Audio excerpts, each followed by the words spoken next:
Alright, so let us have our advanced pressure on pipe. So mag-discuss tayo ng mga problems involving sa ating mga topics na na-discuss sa pipe natin. Sige, so let us have our first problem. Basahin ko lang. An air bubble rises from the bottom of a well where the temperature is 25 degrees Celsius to the surface where the temperature is 27 degrees Celsius. To find the percent increase in the volume of the bubble, the depth of the well is 5 meters. So atmospheric pressure is 101,528 pascals. Okay, so para masolve natin yung problem, we need to visualize what happened dun sa problem. Bali, sabi dito, meron tayong air bubble from the bottom of the well, then aangat siya dun sa surface. So meaning, kung ito-drawing natin to, ganito yung magiging itsura. So ito yung ilalim ng ating well, ito yung surface ng tubig natin sa may well. Then since alam naman natin na pag malalim size sa tubig, mas mataas yung pressure. So kung mas mataas yung pressure, mas makakompress na yung bubble, di ba? So what that implies is sa mas malalim na part ng tubig, mas maliit yung bubble as compared pag umangat na yung bubble sa taas. So kaya nakita natin sa figure, mas malaki yung 2 kaysa yung 1. So pag sinabing 1, yan yung ating bubble at the bottom of the well. At yung 2, yan yung bubble at the top of the well. So we can actually get yung mga values na nandun sa problem and check natin kung ano yung mga meron tayo. So we will consider yung B1 natin as 1. So bakit naging 1? Kasi ang tinatanong percent increase. Mas mapapadali yung solution pag yung initial na volume natin, ginawa natin 1. So we will show that later on. Bakit ganun? So yung T1 naman natin, 0.1 nasa bottom of the well, that is 25 degrees Celsius. So that's 25, gawin lang natin absolute para di tayo mahirapan mag-compute later on. Then we will compute yung value ng T1. So that is 25 plus 273. So makukuha natin yung Kelvin, that is 298 Kelvin, di ba? Then T2, yan naman yung surface temperature, that is 27. So gawin lang absolute, that is plus 273. So ganun lang gagawin. Then once na makuha na natin yung dalawang temperature, that's 300 degrees Celsius, 300 Kelvin. So once na makuha na natin yung dalawang temperature, then we will also need to determine yung pressure natin. So what we are doing here is kinukuha muna natin yung mga possible na merong given sa problem. So kunin naman natin yung pressure. So since meron tayong depth, lalim ng tubig, then we can determine the pressure. So yung 0.1 nasa ilalim, and sabi natin pag meron siyang pressure na kinukuha under a specific height ng liquid, then we can use yung gauge pressure natin. So yung gauge pressure, that is yung pressure due to the depth of the liquid, plus yung atmospheric sa taas, which is atmospheric pressure. So kasama rin yung magko-compress dun sa bubble natin. So we know that from fluid mechanics, yung gauge pressure natin is equivalent sa specific weight ng liquid, gamma, times yung height ng liquid natin. So since dun sa problem, given tayo ng lalim ng well, which is from the surface to the bottom, that is 5 meters, then we can determine yung gauge pressure natin. That is yung liquid na specific weight times yung 5 meters na lalim.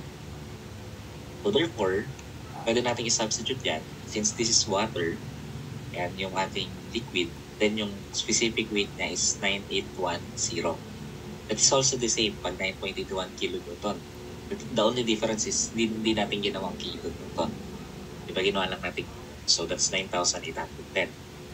So times the depth of the well, that is 5 meters, plus yung atmospheric pressure na 101, 528 Pascal. And so ito yung ating pressure 1. So we can solve this to have yung ating pressure 1. Then, kung titignan nyo sa units, meron tayong Newton per cubic meter. So cancel isang meter, magiging Newton per square meter, that is Pascal. Consistent ng units sa Pascal na 101,528, and therefore, pareho lang na Pascal yung lalabas. Kumakuha natin, that is 150 times 78 Pascal. So, sir, meron na tayong pressure 1. How about yung pressure 2? So yung point 2, nandito siya na sa surface ng well, di ba? So ibig sabihin, yung pressure sa point 2 natin is yung pressure dun sa may surface. And that is yung ating atmospheric pressure. Sabi sa problem, that's also the same as 101.528 Pascal. And so pag tinignan mo yung given, so sir, meron tayo mga pressure. Meron din tayong temperature tsaka isang volume. Diba? So, alam natin na sa gas, meron tayong formula relating pressure, volume, and temperature, which is yung tinatawag na combined gas law. So, pag na-recall natin yon, that is P1V1 over T1 equals P2V2 over T2. So, substitute lang natin yung 0.1, 0.2, ang-compute natin to, 2 and 3 na temperature, compute natin ng naka-Kelvin, volume 1, ginawa natin 1, since may binanggit sa term na percent increase in vol. So, kadalasan, pag may percent change sa ating parameter, so in this case, volume, then yung initial mo magandang gawin 1. So, therefore, sa substitute lang natin, ito yung makukuha natin equation. So, magkakancel out yung Pascal at Kelvin, yung unit natin ay pareho lang din doon sa V1, which is kadalasan pag volume, diba, cubic meter naman. And so, let us compute yung value ng B2 natin. Then, when we have B2 actually, we can actually finally get the answer ng problem. Okay, so divide lang natin ng 298. Then, equate natin to 101.528 times V2. Then, i-divide lang natin sa temperature 2. That is 300 Kelvin. So, press lang natin shift solve. Makuha natin yung value ng B2. That is 1.49 V1. So, nakompute na natin yung B2. Ngayon, ano nang next na gagawin, sir? So, we can now determine yung percent increase ng volume. So, this is the reason bakit ginawa natin 1 yung ating initial volume. Since sabi ko nga, pag percent increase, we are measuring the difference ng dalawa divided by yung initial. So, maganda kung gagawin natin 1 to, hindi na tayo mahirapan, diba? Yung ating initial, which is yung V1. So, direct sum lang natin yan. Then, we can now solve again yung ating value ng percent increase in volume.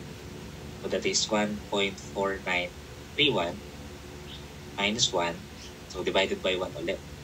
So, press natin equals, makuha na natin yung sagot, and that is basically yung 49.3%. From the choices, yan yung letter A natin.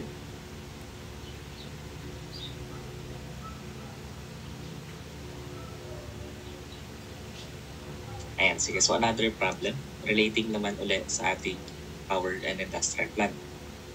So, basahin ko lang. An ideal gas is 45 psig and 80 degrees Fahrenheit is heated in a closed container to 130 degrees Fahrenheit. What is the final pressure? So, naghahanap ng final pressure. So, how are we going to determine yung final pressure? So, take note na kapag may binanggit sa problem na closed container, then we are referring to a constant volume process. And since given ka ng pressure tsaka temperature and constant yung volume at naghahanap ng isa pang pressure, then we can use yung gas laws natin. Since ideal gas nga ito, we can use yung gas law natin na combined gas law, which is P1V1 over T1 equals P2V2 over T2. Sir, bakit ito yung gagamitin? May constant na isa, yung volume. Actually kasi, pag ginamit mo yung combined gas law, you can simply cancel out yung constant, di ba? So, constant yung volume, di mawala yung V1, P2. Matitira dyan, P1 over T1 equals P2 over T2, which is what we call yung Charles law. Sometimes, yung Charles law na yan, yung constant yung volume, that is what we call the Gay-Lussac's law, di ba? In any case, pwede rin siyang tawagin Charles law kasi pareho naman yung isa rin siya sa nakadiscover yan. Anyway, yung P1 natin, yun yung 45. But what we needed to use in our units for this equation are absolute. So, absolute pressure dapat tsaka temperature. Since ito ay naka-gauge, then we need to convert into absolute pressure yung gauge pressure natin. So meaning, since this is PSI, so i-add pa natin ang 14.7. So that's the reason bakit may 45 plus 14.7 So, divided by yung temperature natin, that's 80. Tapos gawin mong Rankine, so divided by plus 460 equals yung hinahanap natin E2, diba? Yung final pressure natin. So, since dun sa choices, nakalagay A, ibig sabihin absolute na yung kukunin natin. So, we don't really need to get or to add 14.7.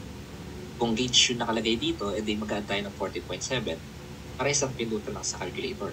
Diba? So, ganda. Kung pipindutin nyo sa calculator yan, yung mabilis nyo lang mapipindot. Diba? So, ita-direct sum lang natin to. Lagay lang natin, that is 45 plus 14.7 divided by 80 plus 460. Then, simply equate this into P2 over 130 plus yung 460 natin. So, simply press shift solve, then we can now have yung value ng P2. One natin, it is equivalent to, so 65.28 PSI. So, naka-absolute na yan. And from the choices, yan yung letter A natin.